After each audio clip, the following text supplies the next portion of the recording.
Hey folks, Quill18 here, and welcome to a quick channel update that is going to be made somewhat more difficult by the fact that I'm also going to be driving in Euro Truck Simulator. Our route is to go from somewhere to somewhere. We're going to Bern. I think we're leaving from Strasbourg. I'm actually not sure. Probably says it somewhere, but what the hell, let's just hit the road.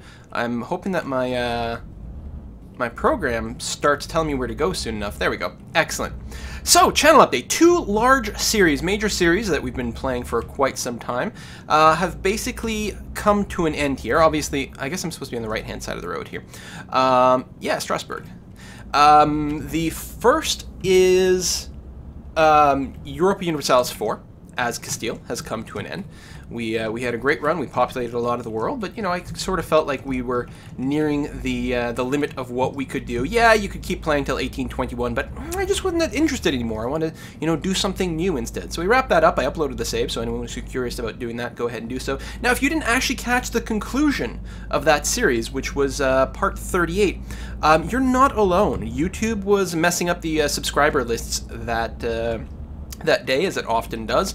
So I noticed that the view count on that video is substantially lower. So if you didn't see the actual conclusion of our Europa Universalis 4 as Castile, make sure and check that out. It is in the playlist, and also if you just go to all my videos, you should be able to find it there. The other series that is about to come to the end is the SimCity series, because again, I feel like we've sort of hit everything that we can possibly do. There will be one more video. It will actually be video number 70. And actually, in addition to the stuff from the pre-release and a few extra videos there about patch notes and so on and so forth, we're probably at around 80 videos for SimCity, which is humongous. So that's mostly just going on hiatus at this point. We're going to pick up again, well, for sure when the expansion comes out, and possibly before then, but for now there's just going to be a bit of a pause. And the same thing with Europa Universalis 4. It is just a hiatus for now. We'll certainly be playing some more in the near future, or in the near-ish future. The other thing that's been on a hiatus is Dwarf Fortress, and I certainly want to get back to that, so hopefully I can get that kickstarted again really soon. But there are also two new series that are starting, well, anytime now, because on both of them I actually have several episodes recorded. I just like to have a few in the tank before I start publishing them, just to make sure that everything is working with the video, and if I take some time off or something, then I've got some in the bank. So the two series that are about to start up, one is Civilization 5, A Brave New World. We're going to be playing as Brazil and trying a super focused tourism victory. It's just going to be all tourism all the time, and we're going to try to win through that, since we didn't get to do that with Venice, but I'm not convinced that Venice is a good civilization for, what's the speed limit here? I don't even know.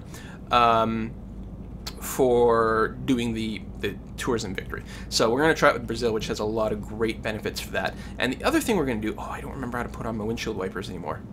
Uh-oh. That's four-way flashers. That's not it. That's a horn. Wipers. W? No, it's not. I don't know. R? Oh, that R for radio. You know what? We'll just... Oh, this is so messy.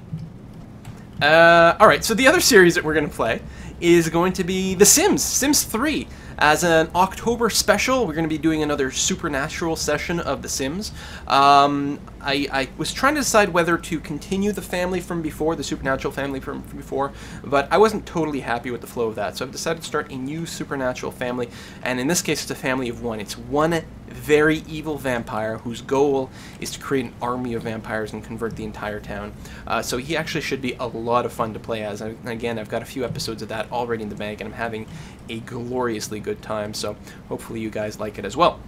So those are the two new things that are coming up, as well, of course, we'll be doing a lot of little let's tries of various games here or there. I've actually got a huge queue of games that I've got to cover, as well as general gaming news, which I will try to make a video for that soon enough. Things like Warlock 2: The Exiled. Warlock is a strategy game that is published by Paradox, although not made by them. I have a video for the original Warlock on my channel, and it's a turn-based strategy game, fantasy 4X game. It looks very similar to Civ 5 because it does use a hex-based view. But it's a fantasy game. It's much more reminiscent of things like Master of Magic or Age of Wonders, and games like that, which I was a huge fan of. I never got around to doing a Let's Play of the original Warlock, which is too bad because I thought it was a pretty good game with a lot of potential, but just didn't find the time to get it all done. I wish I knew what the hotkey for the windshield wipers were. Maybe it's I for the second letter? No, P for wipe? Hey, it's P for wipers. Okay, much easier. Probably going way too fast here, and this is an awfully narrow place. Yeah, so, a very fun, excellent game that if you guys get a chance, go ahead and take a look at. I think it's come on sale a few times really cheaply, so keep your eyes open for it. But of course, Warlock 2, The Exiled, coming out pretty soon. So, you know, if you like those sorts of games, get the first one. That way when the second one comes out, you'll be practiced, you'll know a lot of the mechanics, and the second one looks to be extraordinarily promising. So, that is going to be very nice. I have not even bumped into anything yet. That's fantabulous. I said that now, and now I'm probably going to crash into something. Headlight usage offense. Which was... no. I don't know what my headlights thing is. Presumably I have to turn my headlights on? Or did I have my brakes on? I don't even know. Ah, well, I'm sure it's fine. Yeah, there's a couple other games that I'm actually hoping to cover in October. Some sort of scary horror-themed games that I'm going to take a look at. We'll see what we can do there. And there may even be the potential of some more Amnesia gameplay. We'll see. October is actually ticking by quite quickly. And I'm actually not sure exactly how much kind of horror-themed... oh, there's a turn off the burn. Brake. Let's get in the right lane. I don't know how much time we're going to have to actually cover Amnesia. I know that everyone likes to see me pee myself, but frankly, there's going to be enough scary games that are going to enable me to do that as is, so we'll see how it goes. I'd also like to cover a little bit of Interstellaria, which if you Google is a very promising game that's going to be kind of reminiscent of FTL, the Faster Than Light, sort of roguelike something. I don't know what they're calling it. Okay, with the headlights, how do I turn on the headlights? Options, keyboard, high beam headlights is K. I don't want high beams on, or is that the problem? Light modes, L. Alright. There we go. Headlights are now on. Jeez, stop giving me penalties for that. So then I can toggle my high beams with K, presumably. I don't know, I couldn't really tell the difference. I mean, I can see the little lever move, but I can't really tell what's on and what's off. Still, just having the headlights on are pretty good. I should have guessed L for lights. Actually, it's pretty foolish. ETA is 1 hour 45 minutes, but that is not real time. This is all compressed kind of stuff. So it's actually quite a bit of a drive lift over. This is going to be a longer update than I was thinking we would do. Let me just get through these little wibbly wobbles, and there's a turnoff coming over here. Yeah, burn. And, oh, Geneva as well. Alright, gonna go right off the road. This is, I love driving the rain, actually. I actually honestly do in real life as well, but here it's got great attitude. Or great atmosphere is what I meant to say. I don't actually like driving the rain at night, because I find I have really poor night vision in general. And at night, with all the glossiness, it makes it really hard to read the road and oncoming cars. And, well, mostly, like, I don't mind driving the city at night or anywhere well lit. That's totally fine. The problem is that there's a lot of just empty, barren country around here, or forest, rather. Like, if I'm driving from where I live in Sudbury to Toronto, which is a 4-hour drive, mostly through forest, and there's a lot of deer.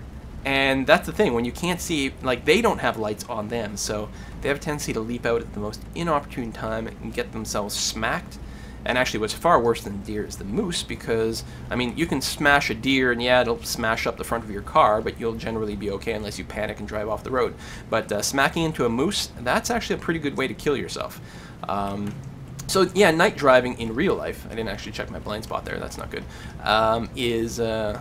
always makes me kind of nervous. But here, I don't know, I like it. It's nice and moody, and everything's well lit just enough. Plus, I can watch the GPS for upcoming curves as well.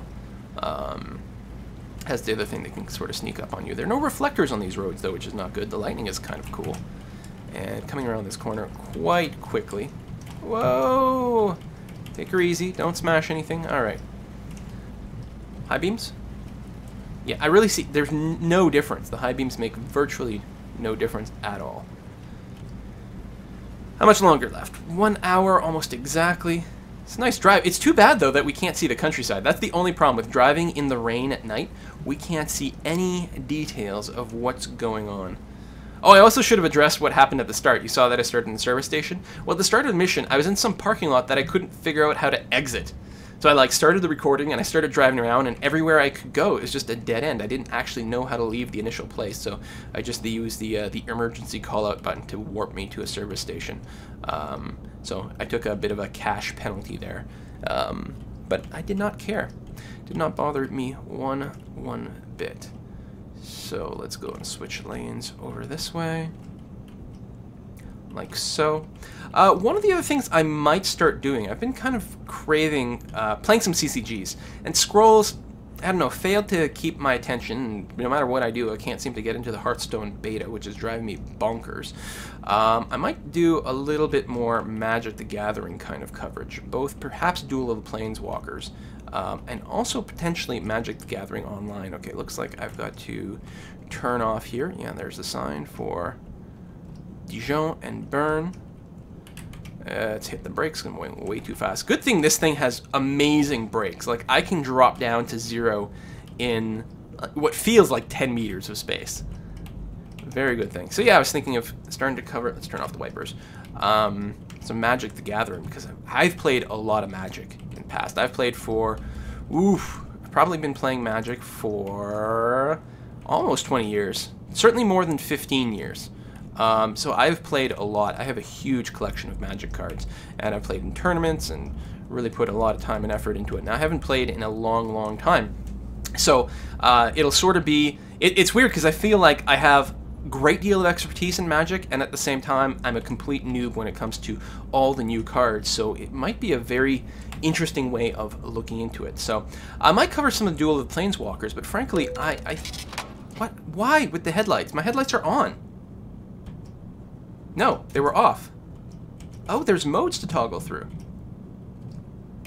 There we go. Actual headlight. Oh, that's the difference. I was just using the ones inside the cab. Wow. Okay. Oh, yeah. Brights are amazing. Okay, so good. But yeah, so a lot of people have been playing the... Can I turn on a red? I don't know, actually. Oh, now it's yellow? How does it... I guess it lets you know that it's about to turn green? That's really cool. I've never seen that before. I've never seen the amber light turn on to let you know it's about to turn green. I am going to sort of smack my trailer into the curb. No, alright, it worked out okay. Yeah, so, Duel of Planeswalkers. There's been a big renaissance with Magic the Gathering, actually, in big part because of Duel of Planeswalkers. It's easy to get into, it's available on the Xbox, and I think, in fact, it was available for free on the Xbox. Maybe one of the... Ooh, I'm bumping up against something. Oh, crap, come on, there we go. I don't know if like all versions or just some of the earlier versions or what. I mean, there are some microtransactions available in there. So anyway, I think it all came together to really add to a lot of popularity. I mean, even what's it called? The Geek and Sundry channel has started to do a special of live, like in person with paper cards, Magic videos, which is really great with Day 9. They're fan-freaking-tastic. So with all that, I'd like to see more attention brought to it, but all these things focus on pre-made decks. If you play Duel with the Planeswalker, yeah, the latest one has a draft mode in there finally, and that's probably what we'll talk about and look at covering. But to me, it's a shame because Magic the Gathering is about deck construction. To me, that's the reason I play it. I want to build decks from scratch, discover strategies, and then, you know, use those decks and play with them a little bit, and then just build a new deck with a new strategy. Whereas Duel of the Planeswalkers is all about using these pre-made decks. Here's my stop. I don't remember how to signal light. Whoa! Apparently E actually turns off my engine. So yeah, it does everything with pre-made decks, and you can tweak them a little bit, but not really much. So yeah, the draft mode or sealed deck mode that they added in 2014, Duel of the Planeswalkers, is certainly great, but it's still only a fraction of the experience. So we might play some Magic the Gathering Online, which doesn't have a super sexy client, but it is good and proper Magic. I don't know if I'm going to do the backing up thing here. We're going to see. I suppose I'll give it a try, but I may very well just cheap out on this and hit the enter mode. Although it looks like we have lots of room to back up here. So there's going to be a lot less kind of wibbly wobbly stuff. Let's straighten out as much as we can. And then let's straighten out our steering wheel. Turn this way. Straighten out again. Nope. Do a little bit more. Okay, now straighten out again. A little bit more. This is going to be easy compared to some of the others. I mean, I still might miss a little bit the first time. And I think 3 is even... Nope! Wrong way. Shite. Change my, my viewpoint, and it screwed me up. Alright, back up.